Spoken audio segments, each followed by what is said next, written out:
আসসালামু আলাইকুম। অনেকদিন যাবতীয় আমি দেখতেছি আমাদের ঘরের সানসেটের উপরে আপনার জানলার যে উপরে সানসেট দেয় ওইটার উপরে ২টা কবুতর আইসা বইসা থাকে। ঝড় নাই বৃষ্টি নাই ওইটার উপরে আইসা বসে থাকে এবং কি দেখি যে রাতেও ওইখানেই শুয়ে থাকে।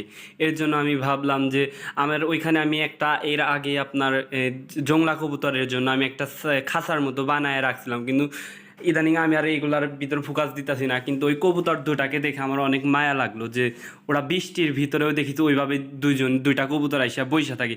এর জন্য আমার অনেক মায়া লাগলো। তার জন্য আমি আজকে ভাবলাম যে আমি যেটা ওইখানে লাগাইনো আছে ওইটা তো ভেঙে গেছে, এর জন্য ওইটা আমি নামাইলাম। নামানোর পরে আপনার ওইটা সুন্দর করে একটু যতটুকু পারা যায়, একটু ভেঙেই গেছে পুরাই, যতটুকু পারা যায় আমি একটু দড়ি দিয়ে বাইন্ধে টাইন্ধে একদম একটু ঠিক করার চেষ্টা করলাম, যতটুকু পারি ততটুকু করলাম। করার পরে আমি আবার আপনার চগ দিয়ে আমি এই সানসেটের বাদে ওইখানে আর একটা যে জানলা আছে ওই জানলার ওইখানে রাখলাম, কারণ এই যে এইটা যেখানে আসলো এইখানে যদি আমি রাখি আপনার নেউল আসে, নেউল আসার কারণে এখানে যে বাচ্চা দেয় ওই বাচ্চাগুলো আপনার নেউল খায়া ফেলায়। এর জন্য আমি এই জানলায় দিলাম না।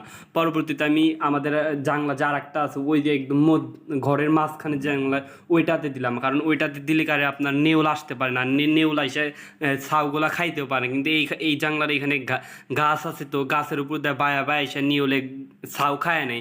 এর আগে অনেক বাচ্চাই দিছিল কিন্তু ছাউ নেউলগুলা বাচ্চা খায় নিছে। এর জন্য আমি ওইখানে দিলাম। আর সবাই দোয়া করবেন যেন এখানে কবুতরগুলা থাকে, আর ওই ২টা কবুতর জানি এখানেই থাকে, কারণ ওদেরই অনেক কষ্ট দেখছি। রাইতের বৃষ্টি নামছে তারপরে ওইখানে শুয়ে থাকছে, ভিজাইও হয়ে গেছে। আর আমি পরবর্তীতে আপনাদের আমি আপডেট দেবো কবুতরগুলো এখানে থাকে কি না থাকে, না চলে গেছে, এগুলো আপডেট আমি পরবর্তী ভিডিওতে আপনাদের দেবো। সবাই ভালো